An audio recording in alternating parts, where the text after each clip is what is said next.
Giving up is not in the blood sir. ही केवळ ओळ नाहीये, तर ही जीवनशैली होती एका योद्ध्याची.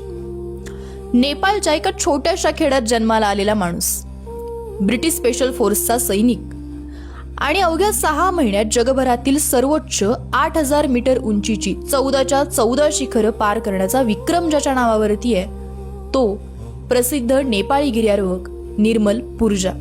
अर्थात मी बोलतीये नीमजाई विषयी.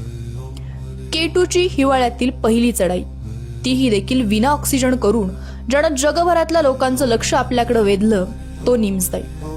नीमजाई हा केवळ यशस्वी गिर्यारोहक नव्हता, तर तो इलाइट एक्सपेड नावाची स्वतःची कंपनी देखील चालवायचा, जी कंपनी जगभरातल्या गिर्यारोहकांना उंच पर्वत शिखरांवरती घेऊन जाते. नीमजाई स्टोअर नावाचा त्याचा ब्रँड देखील खूप प्रसिद्ध आहे. नुकतंच 30 जुलै 2026 रोजी पाकिस्तानातील ब्रॉड पीकची चढाई करत असताना नीमजाई आणि त्याच्या 10 सहकाऱ्यांचा मृत्यू झाला. जगभरातल्या अनेकांसाठी प्रेरणास्रोत असणारा नीमजाई नेहमीच आपल्या क्षमतांचा कस पाहणाऱ्या आणि आपल्या क्षमतांना आव्हानं देणाऱ्या पर्वत शिखरांना धाडसाने सर करत आलाय. आज तो त्याच पर्वत शिखरांमध्ये विलीन झाला. आपल्या कक्षा रुंदावणाऱ्या, आपल्या क्षमतांना आव्हानं देणाऱ्या आणि कधीच हार न मानणाऱ्या प्रत्येकाला नीमजाई त्याच्या गुणांमुळे स्मरणात राहील.